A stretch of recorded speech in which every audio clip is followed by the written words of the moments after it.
good defense. Lead pass. Stop it! Stop it! Do not do him like that! What are you doing, Dragons? Did you not get the memo? Derrick Rose can go upstairs. Bryant goes to work. Bryant the drive. Oh! Kobe Bryant on a record today. Look at this finish, though. Forget almost, I hate to say it, at his age, you forget how quick he still is and how explosive he can be. And he knows that he's going to get slammed up. Oh, never touched the rim with his hand. Oh my goodness. That was like a cobra there at a mongoose. The flute playing. Here comes this ball. Below. Touchdown! Oh, what a monster jam by the Andre Jordan! The cheapest grin on his face. I want to see it again. This could be as good as anyone we saw from Blake. Make it hot! Absolutely. Certainly that won't be number one of the night on everybody's list. Let's go! Rock this party! Dance everybody! Make it hot in this party! Don't stop! In other words. Once he has tied his career high. 103, 94, 62 for number 8. He's going to double his average tonight, you would think. His average is nearly 35 a game. And this is coming off of one of his worst shooting performances of the season. Crowd's on its feet for a career high for Kobe.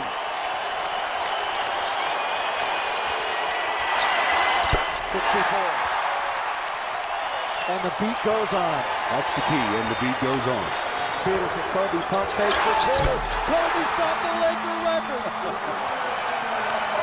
Scoreboard, they keep track here at Staples of individual points. You see 8, and then you see 72. And you think, what? Is that right? That's a franchise record, 72. History tonight at Staples Center. Here's number 1. Yeah, you believe it? I don't even know if I believe it. 77. We'll just let you soak it in with the crowd. This one would be to tie Wilt for number 2, and the next one would be to pass.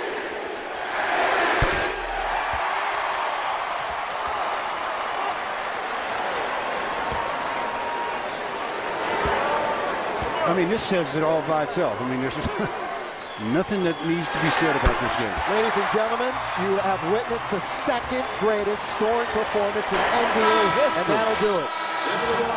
And we're certainly happy that everyone was here in person to see it, and we certainly hope you enjoyed it wherever you were tonight as Kobe Bryant, 81 points. You must be a good luck piece for Kobe. You show up and he goes for not a career high, it's almost like a league franchise, everything high, 81 big ones. The second largest scoring output in the history of the NBA.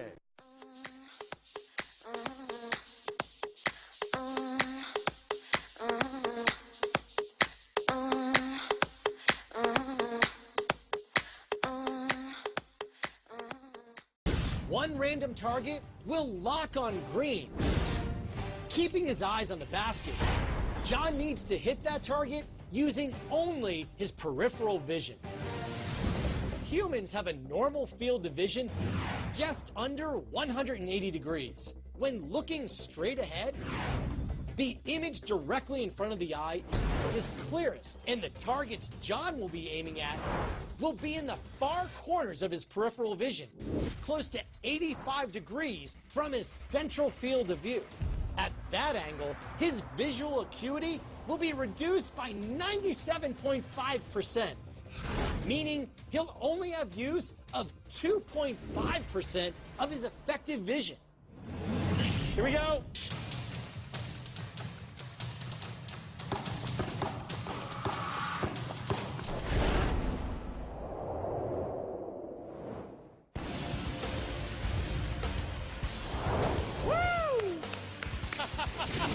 Amazingly, using the far extremes of his peripheral vision, John hit the target with the behind-the-back pass on his first try.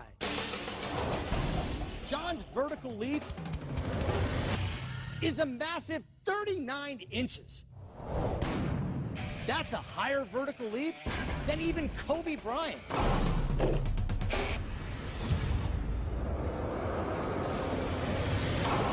According to Da Vinci's study of human proportions, Rondo's wingspan should be the same as his height, 6 feet 1 inch. But his wingspan is a ridiculous 6 feet 9 inches. Those extra 8 inches make his wingspan 11% longer than normal. And a big reason Rondo led the NBA this season in steals. Rondo takes it away. And at the end of those long arms are giant hands, 9.5 inches long and 10 inches wide. That's more than 2 inches longer and 3 inches wider than the average male hand.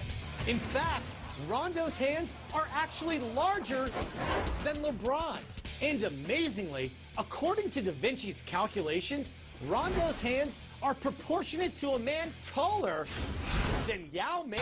On this play, the extra long lever formed by his arm and shoulder, nearly 34 inches long, allows him to whip the ball 180 degrees around his back in a 5-foot arc. Compared to the distance a football travels in an elite quarterback's throwing motion, the basketball travels a longer distance than the football in a shorter amount of time, only 283 milliseconds. And defenders are left with a handful of air. And his posterization of Kendrick Perkins actually helped his flight.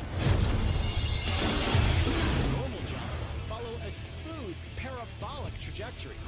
But as Griffin nears the apex of his arc, by pushing down on Perkins, he's able to extend his flight time by roughly 1/10 of a second. With the ball approximately 2 feet above the rim, Griffin literally throws down, driving the ball at a nearly 30-degree angle to the bucket. He accelerates his arm to an angular velocity of nearly 900 degrees per second, resulting in a dunk that slams through the hoop at a peak speed of nearly 40 miles per hour.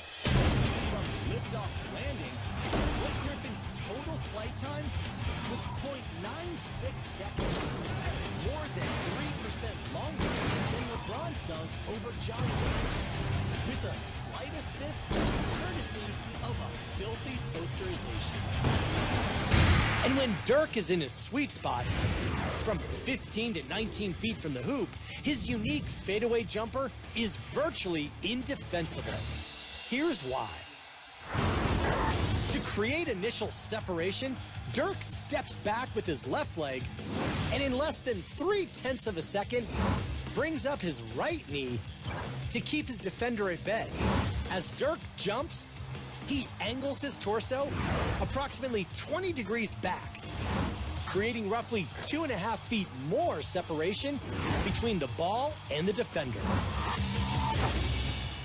When Dirk gets a shot off from over 9 feet up, with only 4 feet of separation and a 50-degree release angle, all you can do is hope he misses. Nowitzki puts it in.